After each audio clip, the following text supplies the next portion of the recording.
All right, guys, welcome to another Sasquatch Theory podcast. On this episode, we have Melinda, and she had some strange experiences from West Virginia, Arkansas, and Texas. Melinda has experienced Bigfoot activity, dogman, and alien abductions. Melinda feels like the experiences she had with Bigfoot, dogman, and aliens is somehow connected. Melinda, if you're listening, I really want to apologize that it took so long to get this podcast out there and somehow it slipped through the radar. Have you had some strange experiences with Bigfoot, cryptids, the paranormal, and aliens, and somehow you just can't explain why all of this happened to you? If so, please contact me sometime at sasquatchtheory@outlook.com. Alright guys, with all that being said, let's dive straight into Melinda's experiences from North America.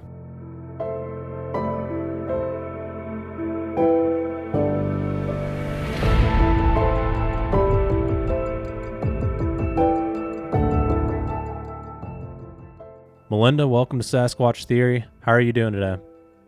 I'm doing great. How are you? I am doing very well. Thank you so much for asking. Melinda, you've had some alien encounters, some UFO encounters, and some Bigfoot experiences. If you would, run me through all those, please. Okay, well, I am in my early 50s and I've had a lot of paranormal encounters, and they started when I was little. I grew up in a small town in West Virginia, and it was when I was little, I was aware that things were going on around me, but for whatever reason, when you're a child, maybe you're not scared in situations that you probably should be. So there were things definitely going on from, since I had recollection. When I was little, I would see things. One time I had something follow me up the basement stairs at my grandparents' house, and I would see shadows. I would see red eyes staring into the bedroom from the hallway. So it was going on when I was a small child. And it progressed when it really started getting bizarre was when I was about 11, 12, 13 years old. I started experiencing it was like a state that I would go into right before I would go to sleep. It was kind of like being in between asleep and not asleep. So you're definitely aware, but I would have out of body experiences, and I was aware that there were paranormal things that were going on, and I wasn't asleep because it was like I was coming up out of my body and I could float around in the house. So I knew, that I wasn't dreaming it. And that progressed, that happened quite often. And that progressed to when I was about 16, 17, it started getting really scary and really violent. I had a digital clock in front of my bed. It was a red one, so I could watch the clock while these things were happening.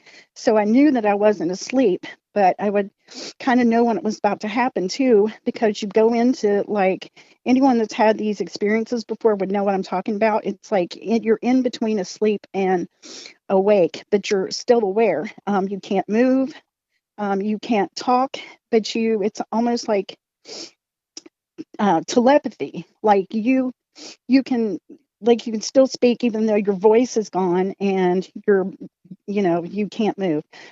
These experiences started happening anywhere from 3 o'clock to 3:30.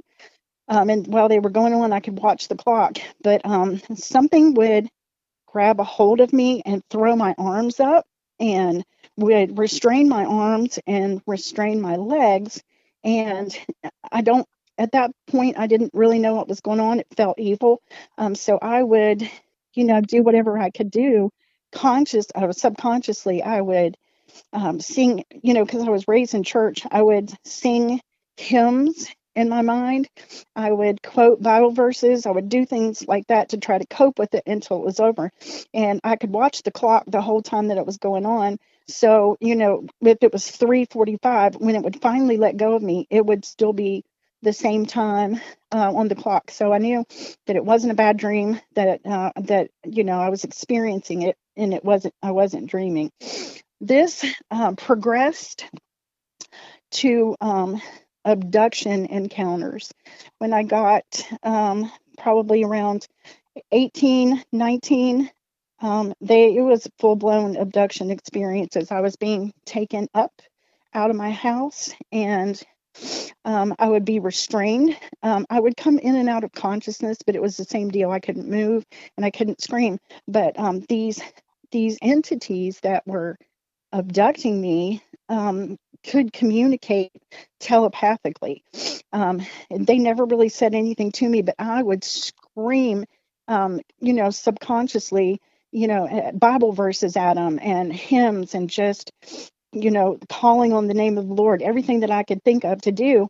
And I saw that stopped it. Well, it didn't stop it. They didn't let me go, immediately. But I remember one time that there was a creature that I guess was getting close to me. And when I started doing that, it backed up and it started circling me, circling the table. It was like, because I was, you know, spiritually battling it, it couldn't come any closer to me. And those things are really, really like hard and exhausting. I had to keep doing it. And then after that happened, they dropped me.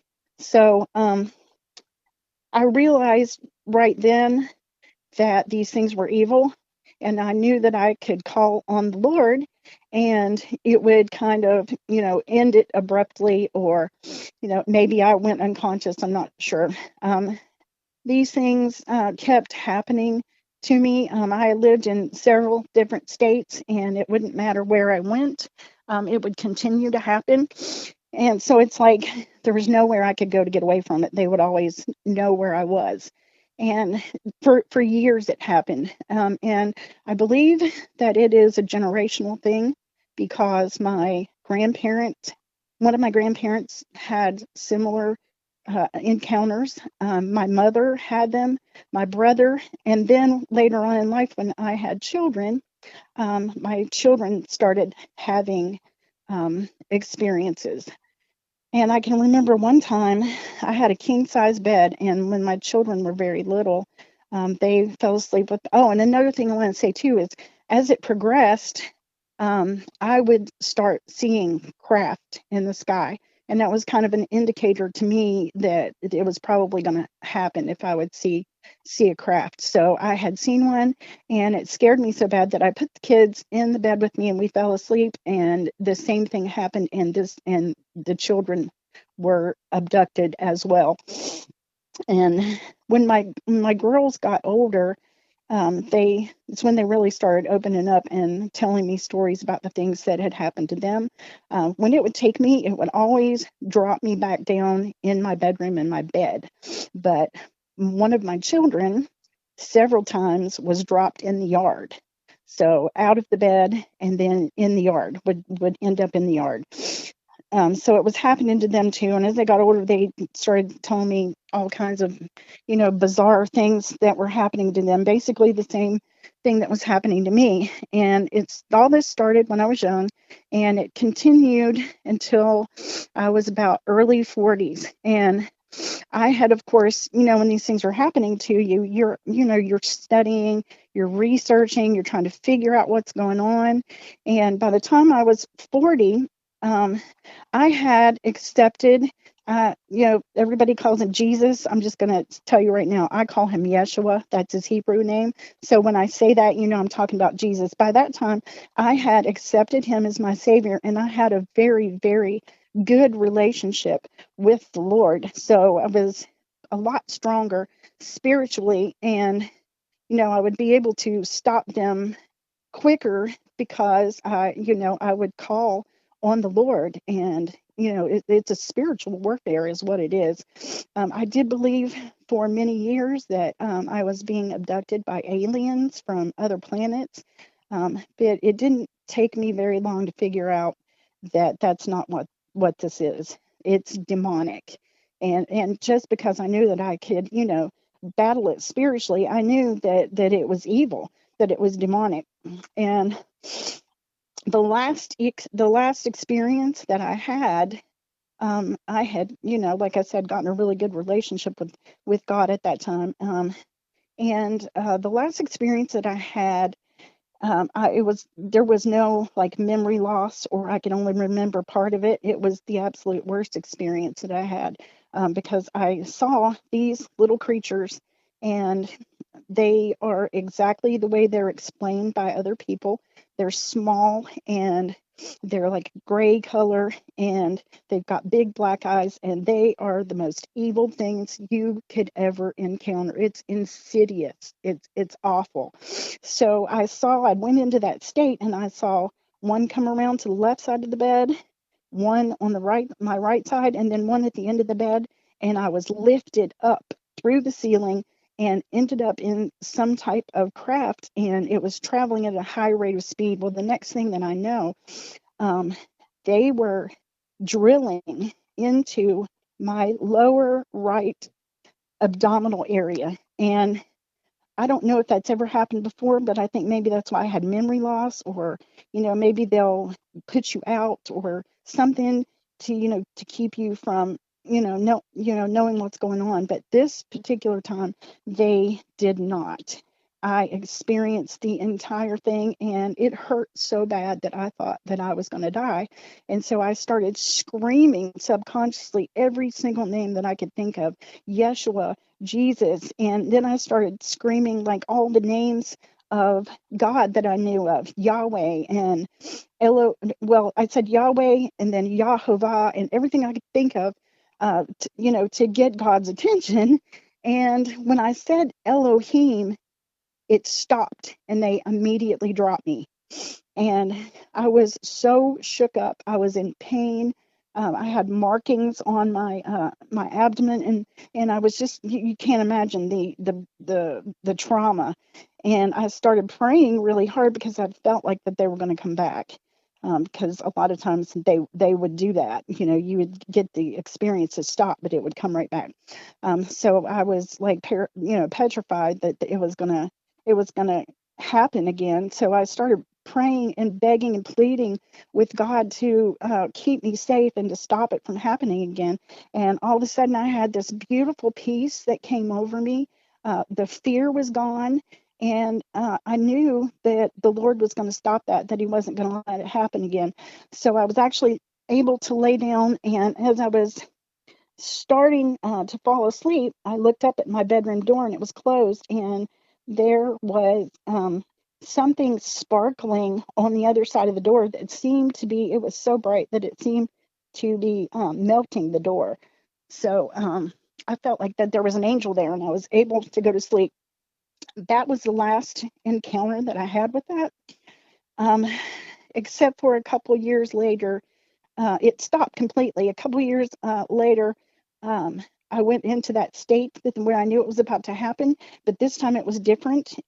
It was like even though my body was still in the bed, my spirit came up out of my body, and I started doing warfare with this thing. I started binding and rebuking it in the name of Yeshua and chased it out.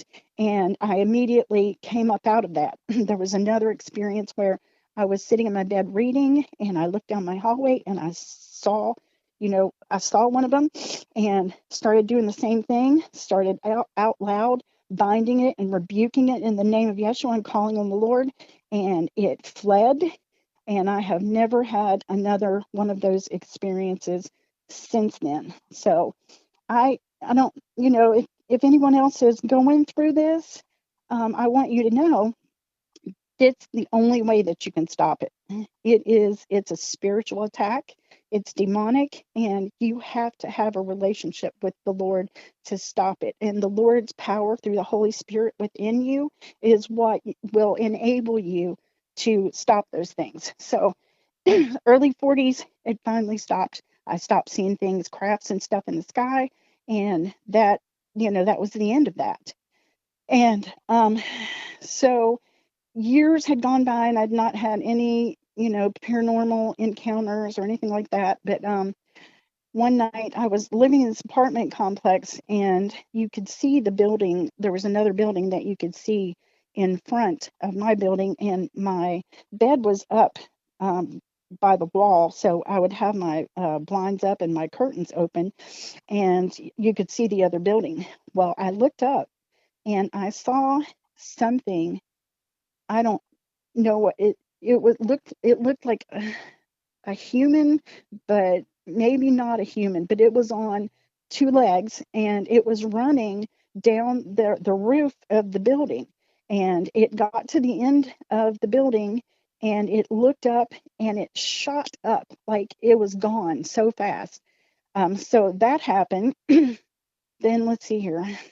Um, we're gonna fast forwards, and these things that I'm about to tell you about are experiences that have happened within the last 4 or 5 years. Um, I do live out in the country. It's in a very secluded, woodsy area, and we'd been out here for about 4 years. But before that, I lived in a house that was closer in town, but it also had some woods, like on three sides of the house, like the backyard where I would garden. It was all woods on all three sides, and when I would be out there, because I was out there every day gardening, um, I would hear things in the woods, and I would feel like something was watching me, and it would scare me. So I would start praying about it, and the Lord, would assure me, I'm not going to let anything happen to you. Do you trust me? Just don't look at it. It can't touch you. Don't acknowledge it. Don't even look. So, I would do that. I would hear things in the woods, but I would never look. And I think when I talked to you earlier, I had mentioned, let's go back to that a minute. I had mentioned the movie The Fourth Kind. That, even though they say that that's fiction, I don't believe that it is, because those are the experiences that I was having. And the owl that in the movie that they would talk about, that they would see before they were abducted, I have seen that as well. And when I was living at this house one night, I had seen something. I was washing dishes, and I'd seen something in the window, so I ran around the side of the house to look and see what was in the window, and it was one of those owls. So I did the same thing. I told it, I bind you and rebuke you in the name of Yeshua, flee from me, and it left. And the 2 years that we lived there, I would see this owl on the other side of the property, and I would hear it. But after that encounter, it never came back on the property. And I never actually saw anything in the woods, but I never actually looked because the Lord told me not to. So we moved from there out here into the country, like way out. And we are on a piece of property that is fenced, and it has barbed wire at the top. So I've had, some degree of feeling safe. But same thing here. It's woods all around, and my bedroom faces the woods. The bedroom is the closest. Well, I also have a garden out there, and same thing here is what I felt when, we lived in the other house, that something was watching me. I mean, it was just, even during the day, but especially at night when I would be out there watering my garden, I would feel fear. I would feel like something was watching me, and I would hear noise in the woods. And I would take my dog out there with me, and she is part pit, and she's real aggressive. She'll bark at anything, she'll lunge at anything. But when I would take her out there at night, I would notice that she kept watching the woods too. And one time went and got behind my legs, like she knew that there was something up there that she was scared of. So I'm an avid hiker. I kayak, I canoe, backpack, always out in the woods, and had never had any bad experiences. But oh, okay. I'm trying to tell all of this in order. Okay, what happened that got me looking into the Bigfoot research was, um, I have a friend who lives, and this was probably maybe a year and a half ago, who lives in town in an apartment complex. But she lives in the back, and there are woods. It's a path, but there's woods on the other side of the apartment, the back side of the apartment, and these woods go on for probably a couple miles. So it's thick woods. And I've been back there before to visit her. You have to walk through this little path, and never had any problems. Then the last time that I went over there, because I refuse to go over there now, I was walking towards her apartment on that path, and the first apartment building to the left, she lived in the second building, so it was quite a little walk down through there. And I was walking down through there, and I had almost got to the end of the first apartment complex when I looked up, and it was about maybe 50, 60 yards in front of me. There was what I could only describe as what I would imagine a werewolf looking like, was behind that last apartment, looking in the window. And by the time I stopped, and it obviously turned around and saw me, it was on two legs, but it turned around to run back towards the woods. And when it got almost to the woods, it dropped down on all fours and took off into the woods.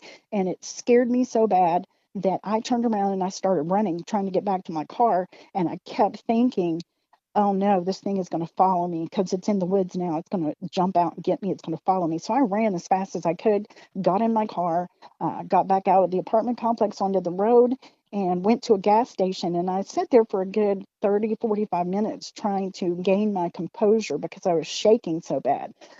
So that, um, your mind sometimes with these things will try to reason it away and try to figure out a logical explanation, but there just was not one for this. So I started researching. Actually, I just I Googled, what I had seen, and I didn't even have a name for it, and Dogman came up.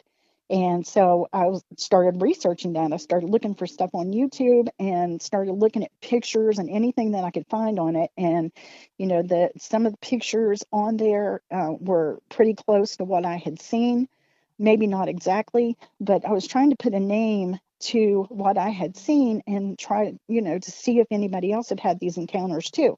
So I started researching the Dogman, and when you start researching Dogman, it's going to lead you right into Sasquatch research.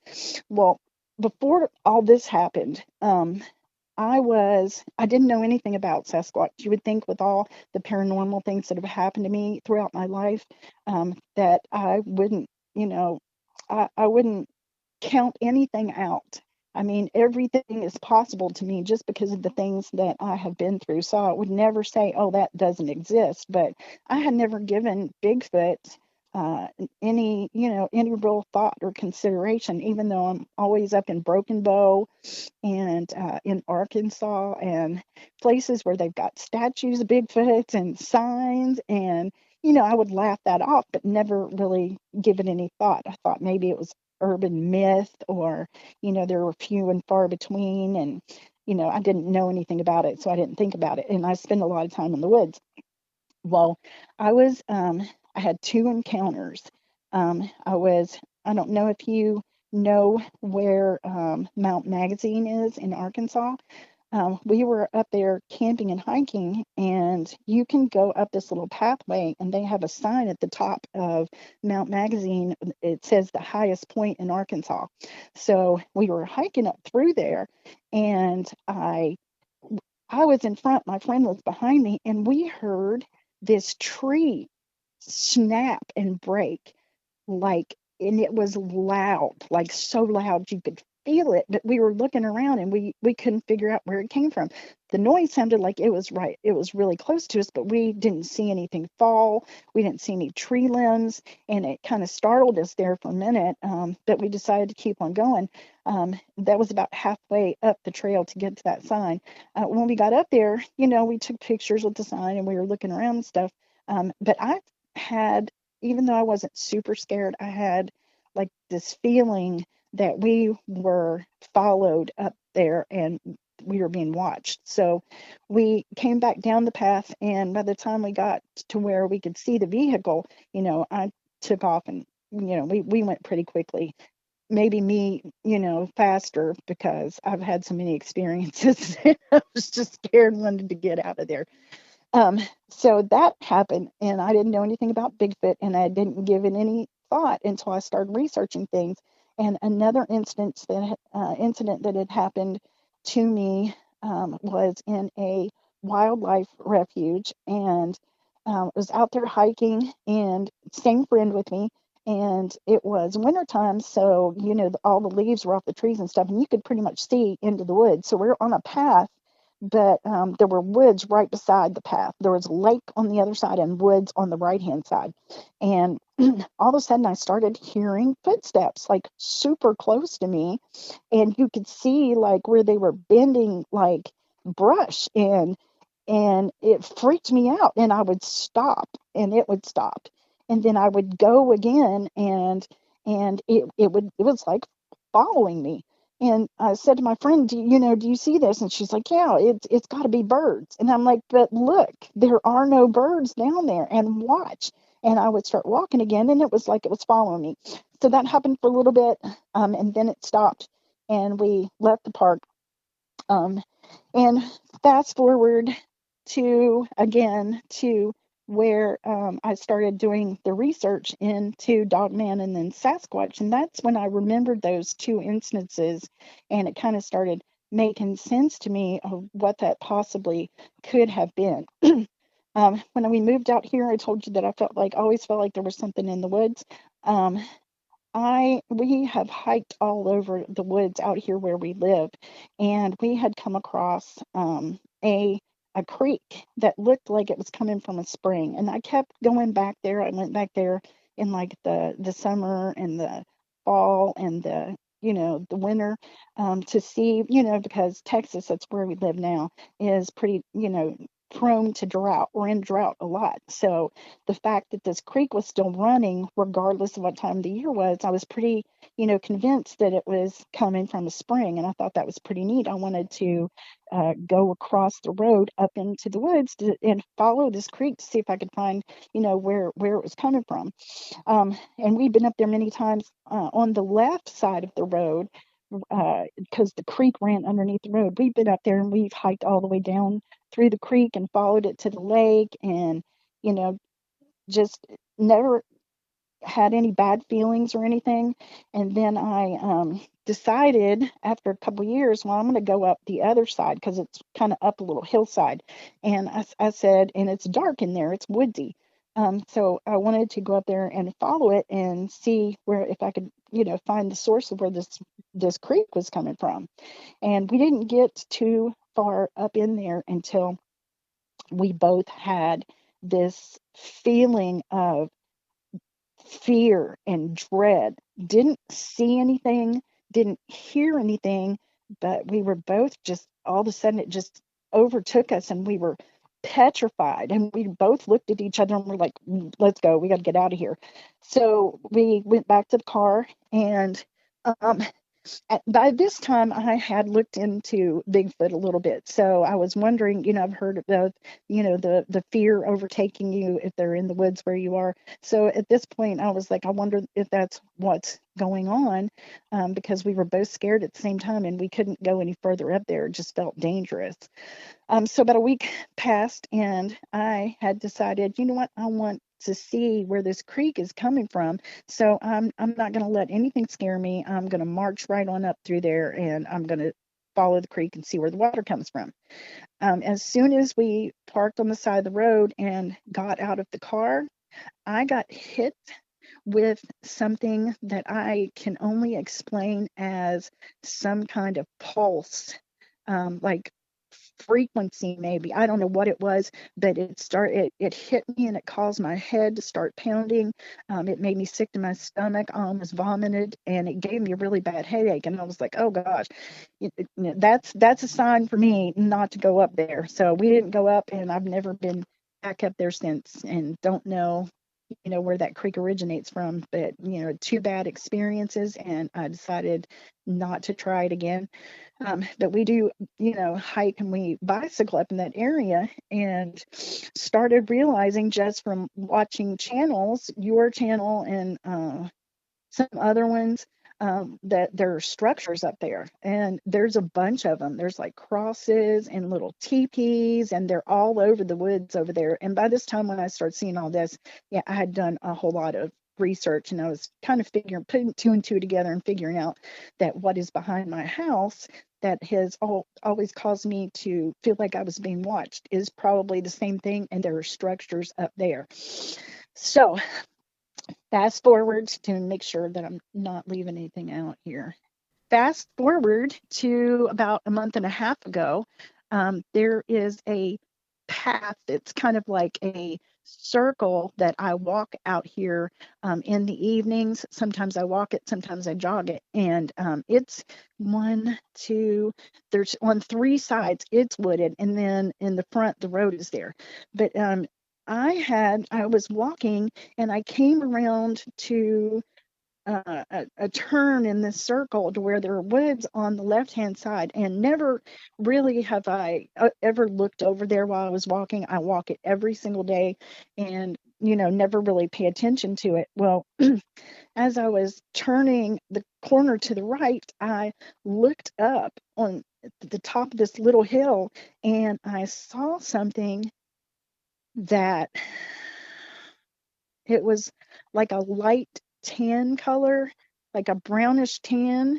And it was, I know what it was. It was a Sasquatch. And when I saw it, it's kind of like we locked eyes and it ducked behind a tree. So I kept walking and I was like, but I've got a fence in between me and the woods. So I'm walking, going back around the circle again. And, your mind is always trying to convince you that's not what you saw. But I know what I saw. So when I was coming back around that corner again, um, instead of like ducking, I saw it again in the same area. Instead of ducking, back behind a tree, it didn't do that this time. It kind of rose up and looked at me directly, and it was maybe, I'm assuming it was a juvenile because it was maybe 6 foot tall. It wasn't very tall. But I guess when I came back around again, maybe it thought, well, she's already seen me, so might as well, not try to hide this time. So I kept walking, and that scared me so bad that I thought if I made another turn around this circle, that maybe it would be by the fence or it would be over the fence. And, I was kind of panicking at that point. So I went back in and I didn't walk anymore. Well, a couple weeks later, I decided I was going to walk again. And I started walking the same path, the same circle. And when I got around to that same area, but it wasn't so far up on the hill, it was closer and it was down a little bit closer to where I was, I saw another one. This one was black and it wasn't as tall as the light brown one that I had seen a few weeks earlier. It was solid black and it was shorter, but it was also a little bit heavier than the other one. The first one that I saw was a little bit skinnier. And this one was doing the same thing. When I would turn the first corner, I would see it, and I would see it duck behind. There was two trees that it was ducking behind, and I went around two or three times, and it was. It was not really like trying to let me. I mean, I guess it knew that I saw it, but it wasn't doing what the first one did, like just, looking straight at me. It would kind of like duck behind these trees and stuff. And so it freaked me out, but I decided not to let my fear get the best of me. And when I would do the circle and come back around the first corner, I made up my mind that I would look because it would be closer to the fence when I was further away. But then when I would get around to where the fence was, it would be back bobbing, in and out of these trees. So I decided to keep myself from being fearful and not being able to walk again. I said that when I turn that first corner, I'm going to look, but when I get closest to the fence where the woods are, I wouldn't look. So I didn't look. When I would get closer to it, I wouldn't look. But when I would get a little bit further away and I turned that first corner, I would look and I would see it. And that went on until dark. It never came, like over the fence. I don't know if they could do that or not, but it never tried to. It was like it was observing me, but it really didn't want me to see it, or because it would always run back there behind those trees. So that went on until dark time, until I really couldn't see anymore, and I went back in the house. um, Next thing that happened was my bedroom is close to the woods, and we have power lines that come down the property and go over top of us, but back there by where the bedroom was. And one night, it was probably I would say about 2:30, 3 o'clock in the morning. Normally I have a fan on back there, but it was cold, so I didn't have the fan on, and it was pretty quiet. And about 2:30, 3 o'clock, I hear um, just a bunch of coyotes.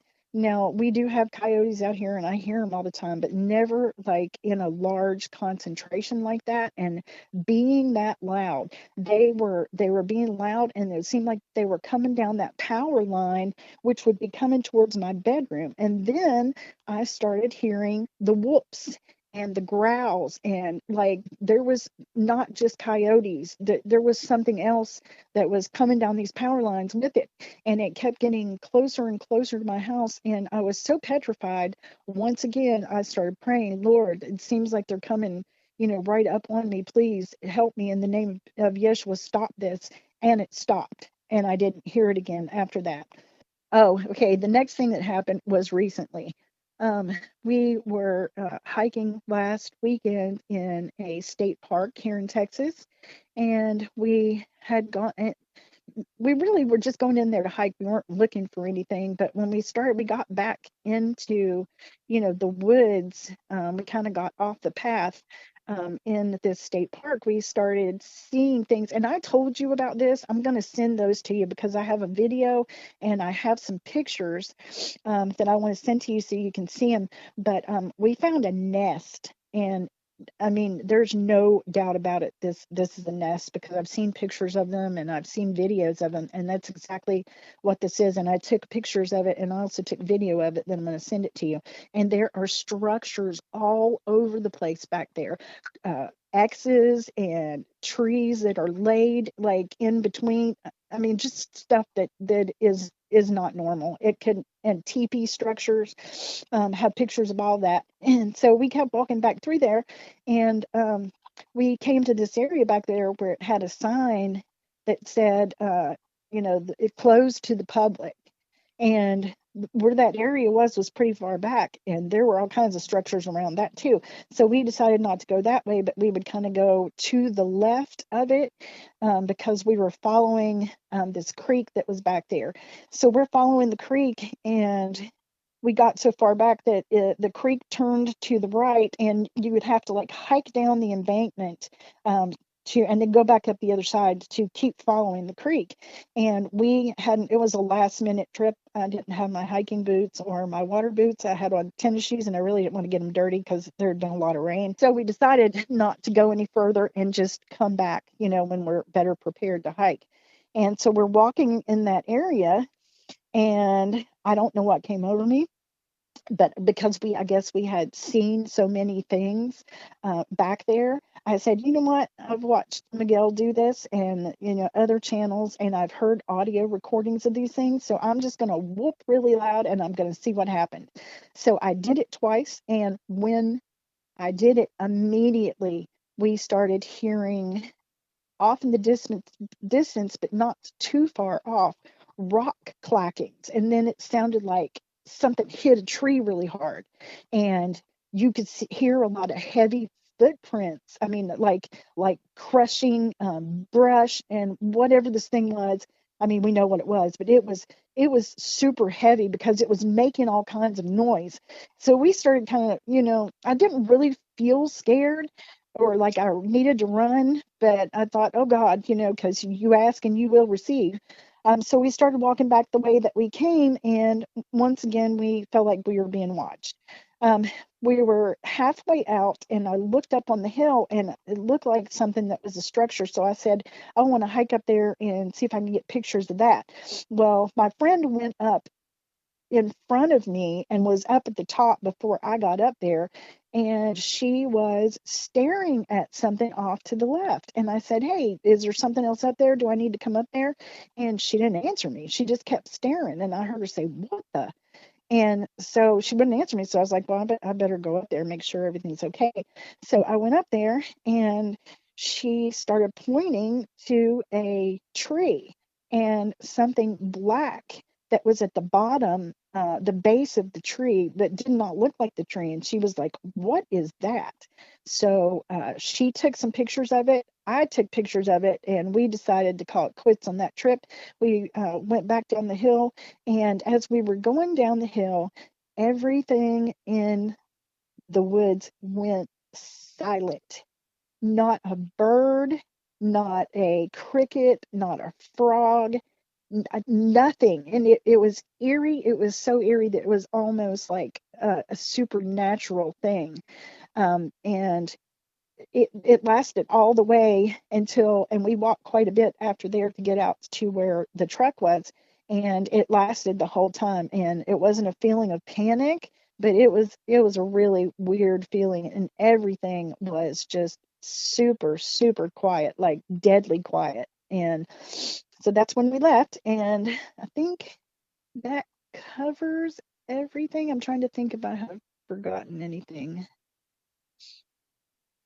So yeah, that's about it. So those are my encounters with the paranormal, the abduction experiences, the dogman encounter, the Sasquatch things, um, the latter, the things that have happened here recently, the last few years with the Sasquatch and the Dogman, not nearly as frightening as the things that I went through before that. And once again, I want to reiterate that if you are experiencing anything like that, you have to give your heart to the Lord Yeshua, to Jesus, accept him as your savior, and he lived and he died and he was resurrected to pay the penalty for your sins, to bridge the gap for you to come back to the Father.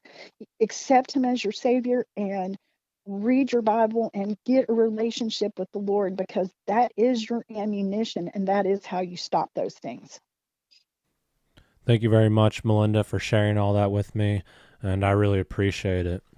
If you You're welcome. would, let's talk about the alien abductions and Okay. why do you think this was happening? I don't know why. I mean, I do have an idea. I do believe that it whatever it is that they're doing, that it's reproduction focused, just from some conversations that I remember. I can't remember what this thing looked like, but I remember having a conversation when I was little. Really don't want to go into that, with some type of entity.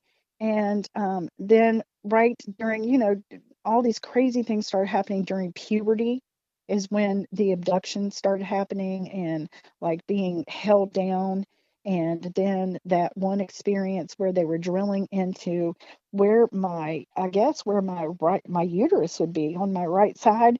It seems to me like, I mean, just from that it would have something to do with reproduction. I don't know if it's creating hybrids or what. And also, I believe that it's generational. And I don't believe it, I know it, because, like I said, it's happened to several generations of my family. My grandparents, my mother, me, and my children, and a sibling. So it seems to be a generational thing. Yeah, very well could be. So, whenever they would throw your arms up and hold your legs down, you think that something was going on? Or, Something was definitely going on. What, I don't know. There were several times that I felt like I was being suffocated, um, but I can't. Or it's not like I don't feel like I was raped. But it was a terrifying experience. Whatever it was happening, I felt like I knew I was being attacked, and it was so terrifying that the only thing that I could do to cope with it is, a couple of times I actually feel like my spirit left my body, and I know that that happened a couple times because whatever was going on was so horrific. But the only thing that I had back when I was that young, I mean, you have to come to the age of accountability of knowing right from wrong before you can actually accept the Lord as your Savior. So didn't really have, even though I grew up in church, I didn't have a real good grasp of it, and don't feel like I had been saved, and just didn't understand all that at that age. That came later on in life. Um, but I did what I knew to do because I knew that it was evil, and I would sing hymns in my head, and I would quote Bible verses, and I don't know at that time if that stopped it, but I know that that is how I coped with it while it was happening. And like I said, those early experiences um, were not as they were horrific, but they progressed as I got older.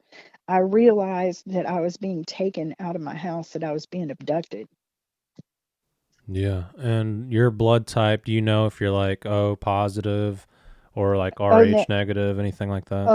O negative. I have yeah, someone else had said that to me one time, or maybe I heard it on a video or something. Because when these things are happening to you, you're always searching, trying to find answers. Hmm. And I heard somebody say that there is a high prevalence of uh, abductions with O negative. Now, O negative runs in my family, and my mother was O negative, and she had to have ROGAM shots with my brother and I. So I am actually not O negative, I'm O positive, but I have a recessive, and I didn't find this out till later. I have a recessive gene for O negative that I actually passed to my children. So we have that. I don't know if that's what it is, if it's that blood type, but that's in our family. Yeah, that's very interesting. I think I'm O negative or O positive, one of the two. Um, Right.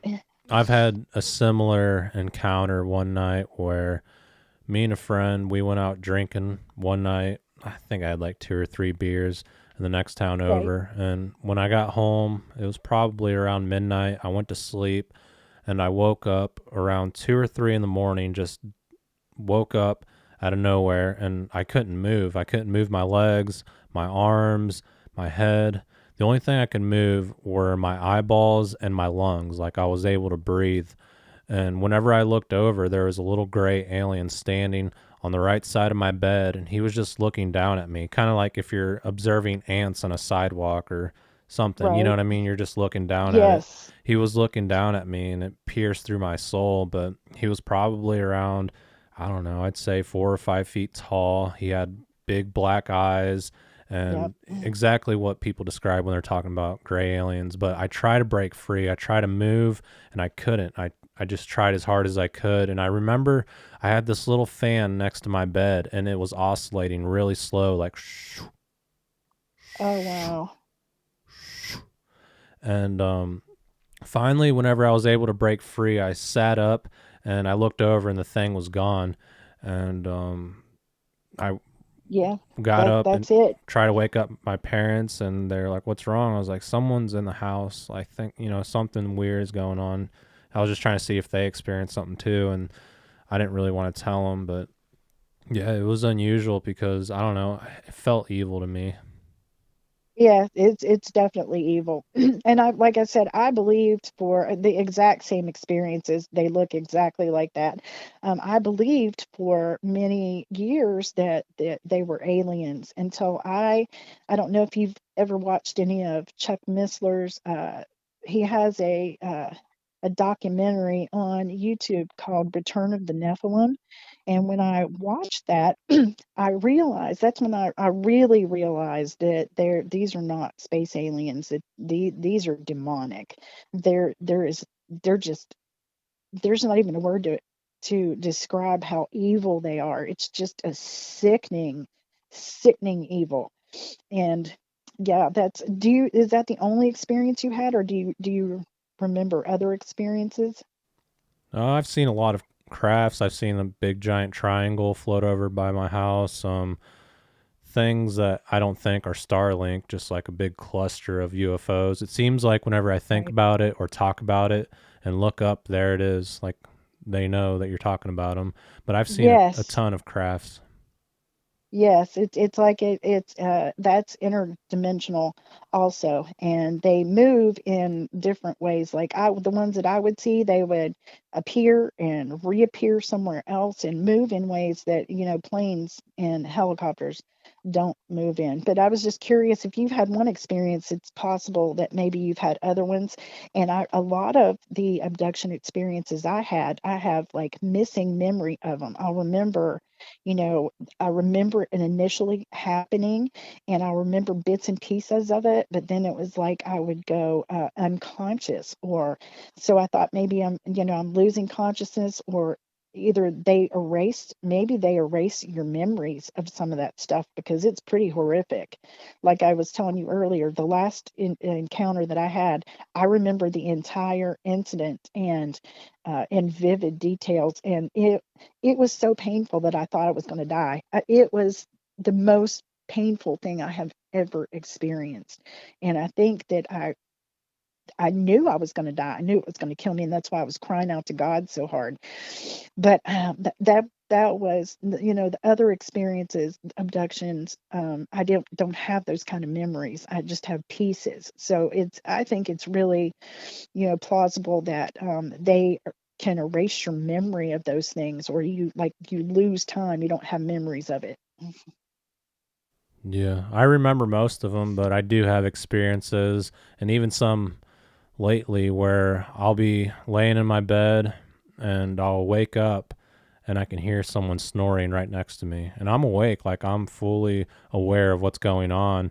And then one time that same thing happened and I shrugged my shoulder to like hit the person because I just Uh-huh. woke up and I wasn't thinking, and then it it just stopped.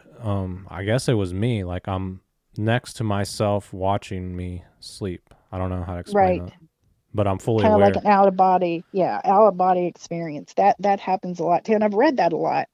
That those come, the out of body experiences go hand in hand with these abduction scenarios. Yeah. And it's hard to say what it is. I was also reading about like succubus and incubus, and Yes. that's a strange thing too. Yes, it is, and it's all. Oh, one other thing, let me tell you really quick. Um, when like a couple weeks before that last encounter happened, I had a friend who had come spend the night with me at my apartment, and I had a one-bedroom apartment at that time, and she had I can't remember, she had a like Parkinson's disease. She had something. It's been, a few years back, but she had a hard time walking. So when she would come spend the weekend with me, I would let her take my bed, and I would sleep on. I would pull the couch bed out, just to make her more comfortable. I didn't feel like it would be, comfortable for her with her health conditions to sleep on the couch. So I would let her have my bed.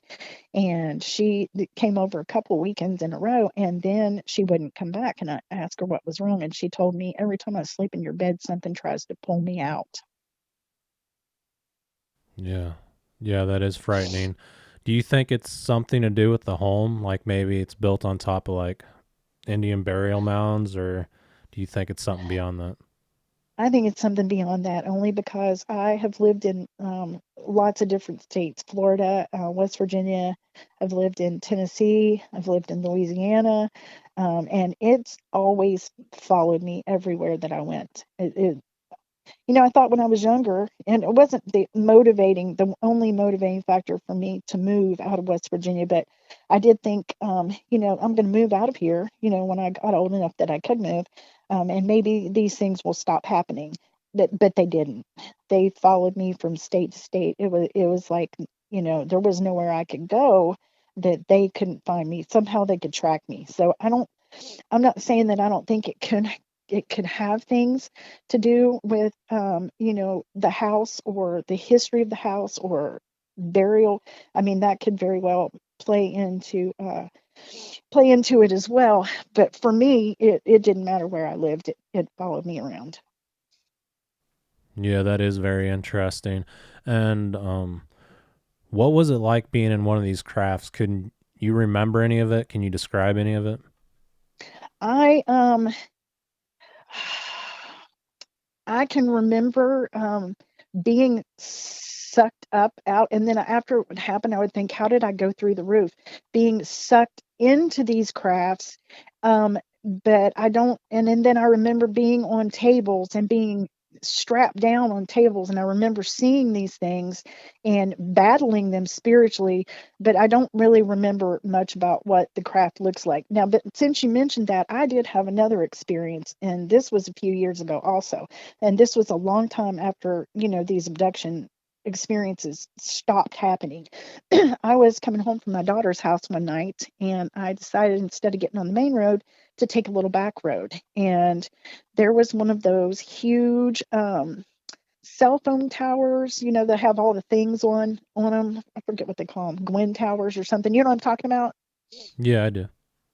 Okay, well, I had taken this road before, and at nighttime, because they're pretty high up, they blink like a red flashing light. Well, I got up to this and wasn't paying any attention to it. And all of a sudden, it started glowing. It was like it lit up, and it was so bright that I could have wrecked my car, because I had to slow down because it was so bright I couldn't hardly see the road. And so I slowed down and I looked up, and all of a sudden, this craft appeared over top of me. It wasn't there. The thing lit up, and then it was there. And it was so huge. I was looking up, and you could see like the underbelly of it. And there were like pipes and all kinds. I mean, it was huge, all kinds of things underneath it.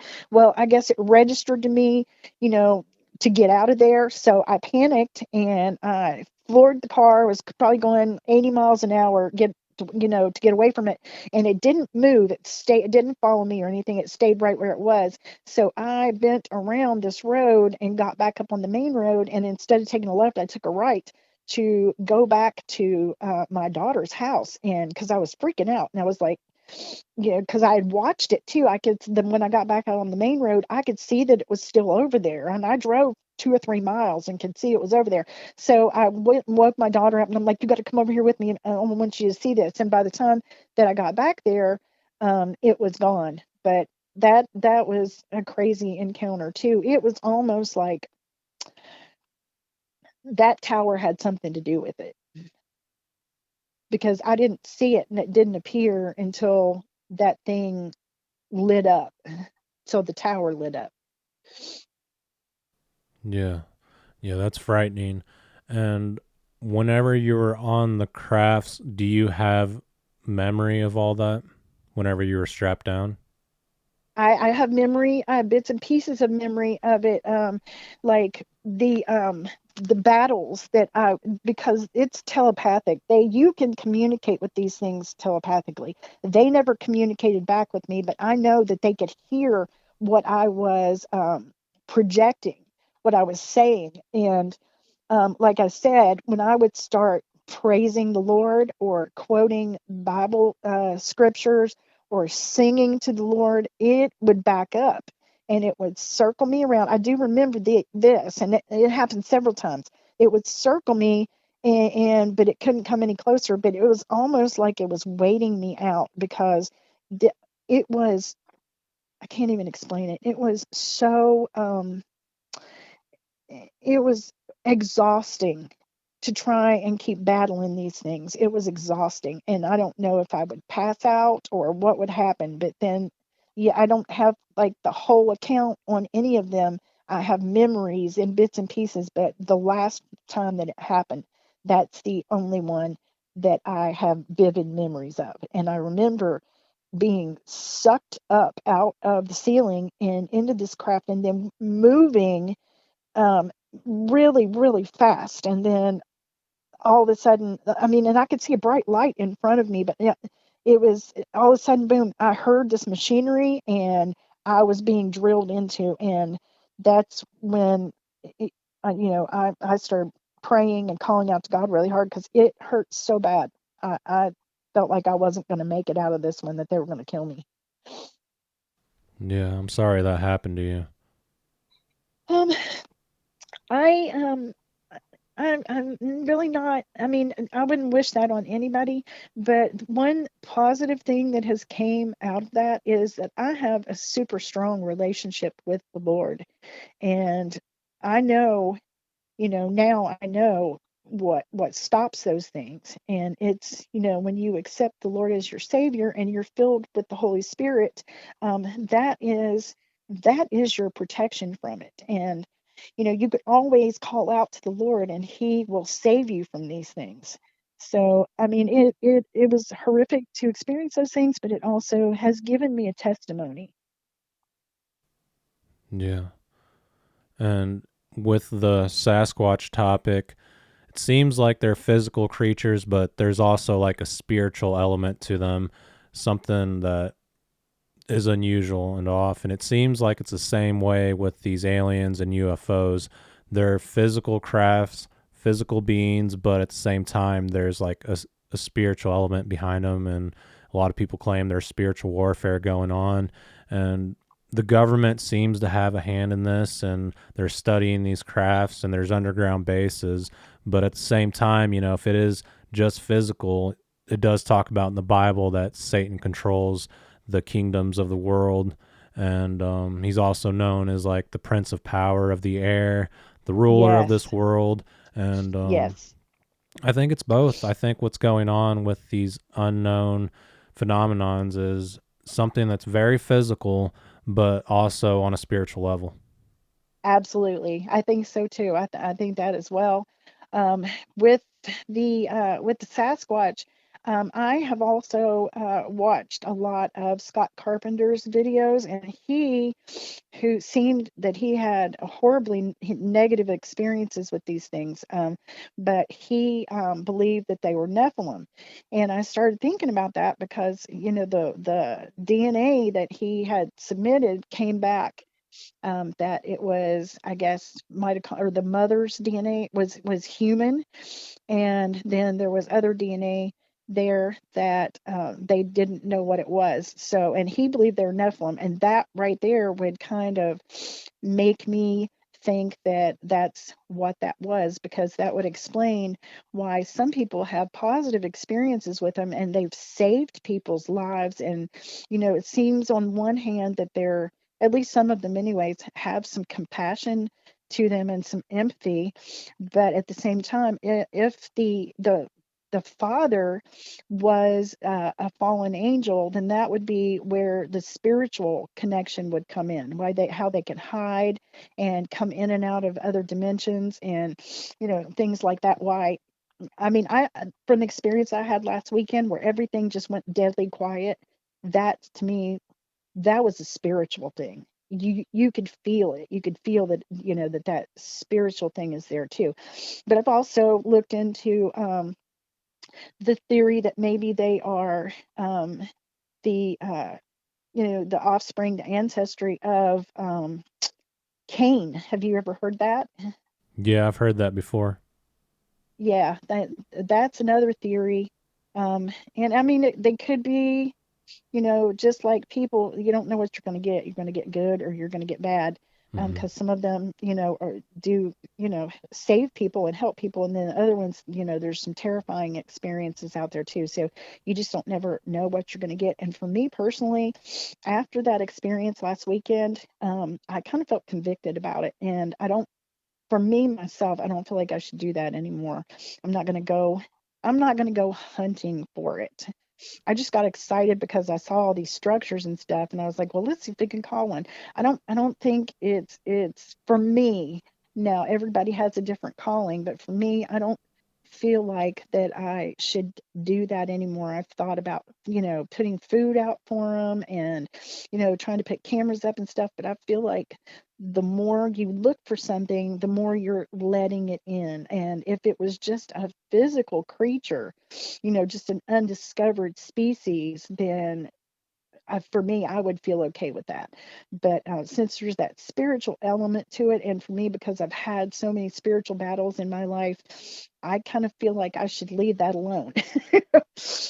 Yeah, yeah, I understand. I think a lot of people confuse spirituality with like sitting out in the woods meditating or just simply having faith or, just reading the Bible. But it goes beyond that. For example, like whenever Jesus was crucified on the cross, there was like an eclipse, an earthquake, and a lot of people experienced a lot of miracles when he was alive. Like bringing people Yes, back from the dead, the blind being able to see, things like that, things that defy logic. And it's kind of like seeing a large UFO right above your house. Like, how is that possible whenever it goes against everything we know? And that to me is kind of exactly. spiritual. Yes, it is. Yeah, and there are a lot of people that are Christians, and they read their Bible, and they're dedicated to their church and stuff. But I do understand what Yeshua meant when he said, "Many will come before me and say, but I cast out devils in your name. I did this and I did that." And he'll tell them, "Depart from me, I never knew you," because I never knew you is the key. You have to know him. It's not enough to just read his book and read stories about him and pray to some God that you think is distant and hope that he hears your prayers. No, he wants you to have a friendship with him. He wants to be your best friend. He wants, to speak to you. He wants to have close encounters with you. And I feel like that's what he meant by that. You have to know him. You have to have a friendship with him. And if anything that I have gained out of all these negative experiences that I have a close friendship with the Lord. And I am definitely thankful for that. Yeah, absolutely. And I wanted to mention the Fourth Kind movie. That freaked me out. That was a scary movie. And whenever I saw her levitating off of her bed and the pain that she was in, that really freaked me out. And I kind of thought that coincided with demonic activity as far as like exorcisms. It was kind of very similar. Yes, yeah. I mean, that's what it alludes to in this movie. And of course, I can't. Aunt Milia Jovovich, the actress, in the beginning, she lets you know that this is a true, a real person that they're talking about, and whether you believe it or not, is up to you. But then after it, I guess it had triggered so many people after that movie came out because lots of people have had those experiences that then they were saying, no, it's just fiction, it's just made up.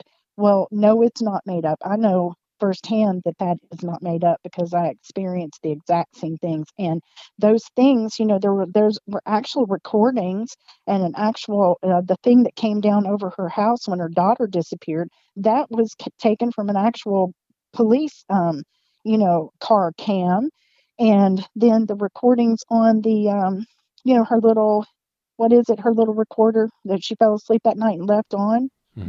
That's yeah. This it's a true story. It doesn't take a lot of digging into it to find out that it's a true story. And the things were she had contacted a linguist. Somebody was good in languages and linguistics. um, and he had listened to it and he had figured out that the language that those things were speaking was ancient Sumerian, and that they kept trying to say to her that they were God. And she said, no, I know that's not God because God is not evil like that. And that's kind of how I always knew in my spirit that they were evil. I knew enough, even when I was younger and it first started, I knew enough that I had to call on the power above it. I had to call on the power of the Lord to help me cope with it and to finally, get it to stop completely. So Yeah. it's spiritual and it's demonic. Yeah, absolutely.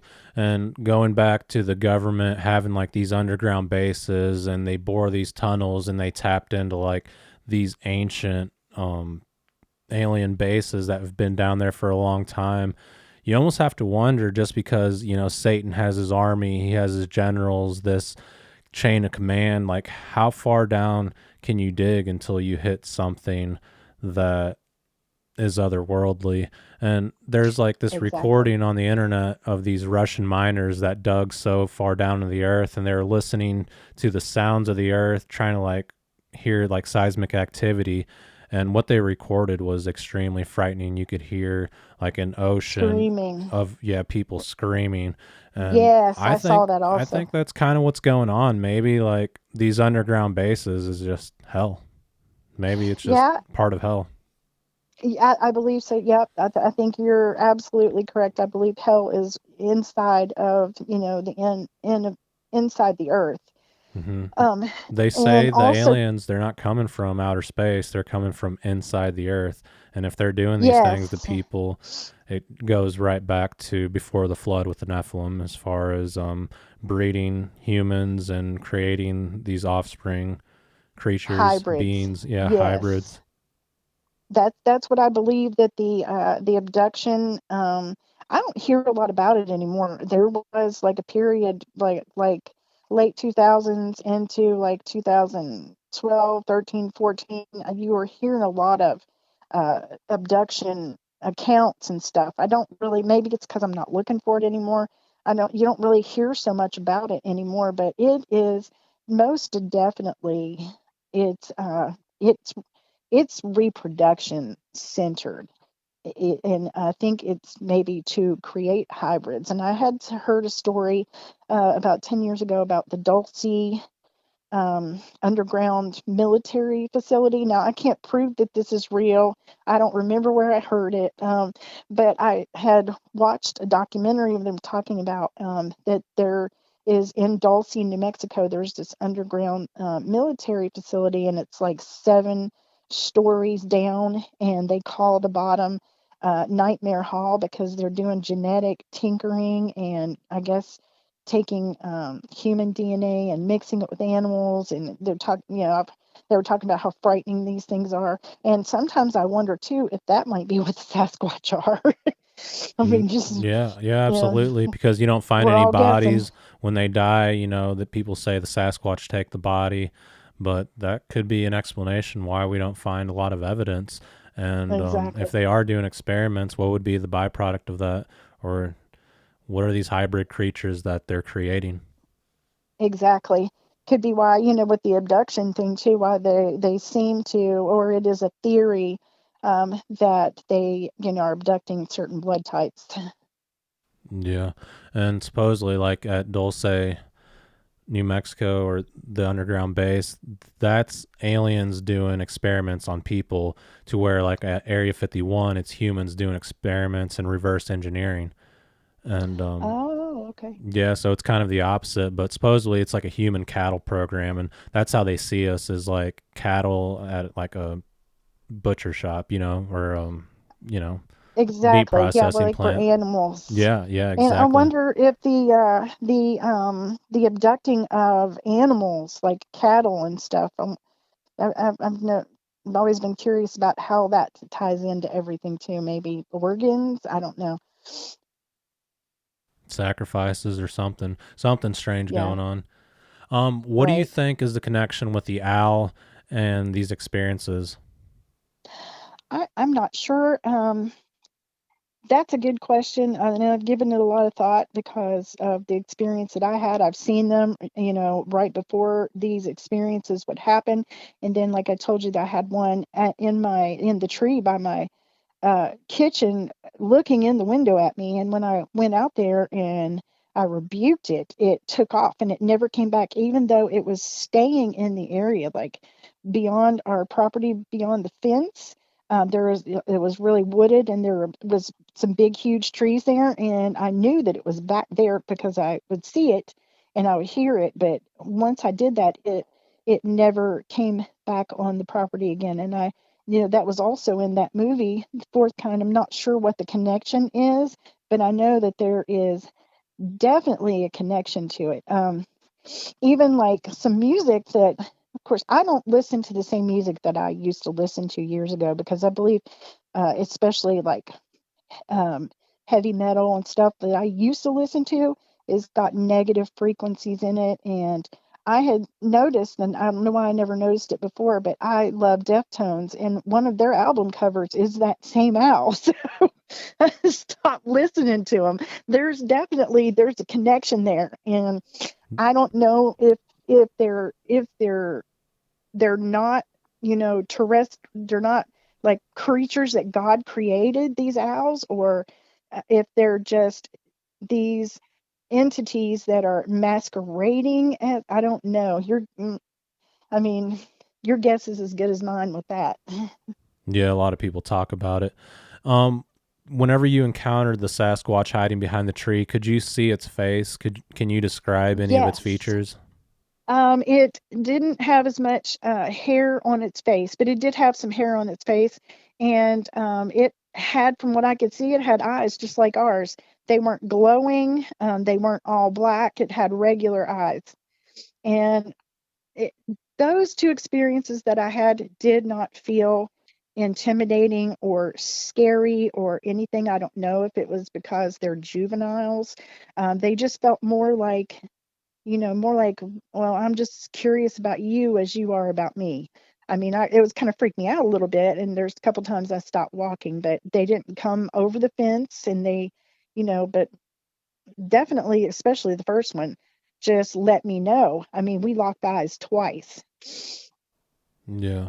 I wonder sometimes if there's like a relation between people who have encountered aliens and later on whenever they encounter the Sasquatch, like is that like our DNA? Are we family It somehow? Did they come and visit us? it could be. It really could. Those are things that I've struggled with for years, and I don't really have answers to. But I mean, we do share the same DNA according to you know, the uh, the genetics testing that they've done. I guess it's mitochondrial DNA, which would be from the mother. That is human. So there has to be, an aspect of humanity to them. And these stories that I've heard about, the little teenager that had fell off some logs over in the Washitas, and the logs had landed. I think was that on your channel? Yeah, that The was on logs had mine. landed on his. In Mena, Yeah, Arkansas. yes, yes. And it's crazy because I spend a lot of time up in the Washitas, and I mean a lot of time, and I've never had one encounter there. But I've heard of a lot of encounters there. But back to what I was saying, there's been a lot of accounts that they have done very, human. They've had human compassion and helped people and saved people. And I hear some stories, and I'm just like, wow, they're really compassionate, but and maybe they are just like us, because we all have good and evil in us. I mean, we have a sinful nature that we have to, turn away from, but we have good and evil in us, and maybe they're the same. I don't know. It's just that maybe, I mean, and they have children. And I thought too about that encounter that I had when I was trying to follow that creek back there, and being hit by that. I don't know what it was. It seemed like a frequency. Some people say that it's infrasound. I don't know what it is, but it was very daunting and scary. But then I started thinking, what if, their families are back there? What if they've got small babies, or they've got, newborns, or mothers giving birth, and they're just trying to protect their family. They don't know what you're coming up there for, but you're really, when you're hiking anywhere, you're invading their territory, because that's where they live. That's their home. And I try to think about it like that, like maybe they're just protecting their families or whatever, because what would we do if they were coming into our house, where our families are? So, and the thing that I do like about them is that they live off the land, and they're very in tune with nature, which is something, over the last 10 years that I have, really strived to do myself. I've strived to learn how to garden and grow my own food and be more connected with nature and more mindful of nature. And I mean, they exhibit some characteristics that would make you say, is that really a demon? I mean, they have love for their families. They have children that they raise and protect. They've saved humans. I don't know. There's really, with them, there's more questions than there are answers. And the only really scary encounter that I had with the Sasquatch was when they were coming down the hill by the power lines. And that scared me. Maybe it was just because they were being really loud. I don't know, but that scared me. But there's been other times, like when I was hiking this past weekend, I didn't really feel scared. So, I mean, I didn't feel scared when I saw them, those two. The one when I was walking, they didn't scare me at all, and especially the second one, because I kept on walking until dark. So I don't know. More questions than answers, I guess. Yeah, the more you look into it, the more confused you become. Yes, exactly. Exactly. Yeah. Yes, but I've tried to, fight the urge to, throw apples up into the woods and do things like that because I mean, how much, encounter do I really want to have with them before it freaks me out? So I'm gonna do it. Yeah. Yeah, absolutely. Um, yeah, I think that pretty well answers most of my questions, and I think you basically told most of everything that's happening. I know you held back on a few things and you didn't want to Yeah. get into it, but do you have any questions for me or anything else you'd like to add or share? No, I just want to let you know that I really, really enjoy your channel and my search, like I was saying, my search for what this dogman creature was led me into, there's like they go hand in hand, into the Sasquatch, research arena. And I've watched a lot of channels, but your channel is by far my favorite. I like, the way you do your interviews and you take people's stories, and it's a channel that I always go to, and I've binge watched just about every single one of your videos. And keep doing what you're doing because you're in a field of research that there's not a whole lot of, and when there is, I've noticed that there's attacks, like with Sasquatch Ontario. Have you ever watched any of his stuff? Yeah, I've seen a few videos. Yeah, it seems like when you're telling stories about Sasquatch, you got trolls that'll come in and say, oh, this couldn't be, and there's always naysayers that are throwing negative stuff in there, and oh, he's a fake, and I mean maybe he is a fake, I don't know, but it seems to me like it's an agenda to try and discredit anyone, who says, hey, I've had experiences, or I've got ongoing experiences with these things. It seems like there is definitely an agenda to try and cover it up and sway the public away from looking into it. Oh, yeah, absolutely. And it even happens with Bob Gimlin and the Patterson footage that they captured, and Yes. they get a lot of hate too. And there's another side to Hmm. the Sasquatch community where they say, oh, he killed the little one and they had it tied up and all kinds of things, but it's never anything Oh, positive. wow. Yeah, I take it when I see on any channel, when I see that there's, people in the comment section trying to discredit them, I take that with a grain of salt because I know that they don't want this research to become mainstream, and they just don't want that connection. They don't want the public to know those things. So, but I really do love your channel and I admire your courage. You do some things that I would be scared to do. Like going out and camping at night and doing your whoops and calls and stuff. But I've only done it one time, like I said, and I got an immediate response, and that just further verified to me that these things are real. Well, I appreciate you for saying all those kind things and Oh, you're for welcome. watching the channel. And yeah, it happened to me too, doing a whoop for the first time. I got a reaction, and then I don't know, it was probably months after that I did it again and got another reaction. Now when I try it, nothing happens, but I'm always Ha- optimistic. right? You've not really had any negative encounters with them, have you? Um, Nothing too bad. I mean they do freak me out and try to scare me, but nothing like to where they try to grab me and stuff like that. Right, right. Okay, Yeah. good. Well, keep up the good work because I really enjoy, and I've learned a lot too. Like I said, I didn't really, until that Dogman experience, I didn't really know anything about Sasquatch, and your channel is where I've gotten a lot of my information. Yeah, that's good to hear. And Melinda, you were an excellent guest tonight, and I really appreciate you for taking the time to share all your experiences and encounters with all of us. Oh, thank you for having me, and I hope that it helped somebody out there. Yeah, me too. I'm going to let you go, and you have an excellent night. And if you have anything else happen in the future, feel free to contact me. I definitely will, and you have a good night as well, and talk to you soon. All right. Take care. Bye. Bye. All right, Melinda, thank you very much for sharing your Bigfoot encounters and experiences with me.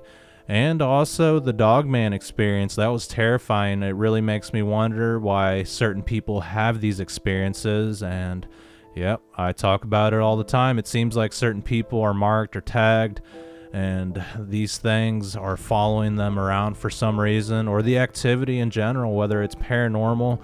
A lot of people say that certain individuals have a veil. I'm not really too sure about that. I really do believe it is spiritual warfare, and people are experiencing things that are not of this world, which really adds to the fact that there are strange things happening on this planet that we just can't describe. All those weird stories that we heard from the Bible could very well be true, especially from the book of Ezekiel. You hear about this angel creature. I guess it was like 4 cherub angels, and their wings are touching, and there's 4 wheels underneath them, and each wheel has another wheel within the wheel, and it's just a really bizarre story, but apparently that was God.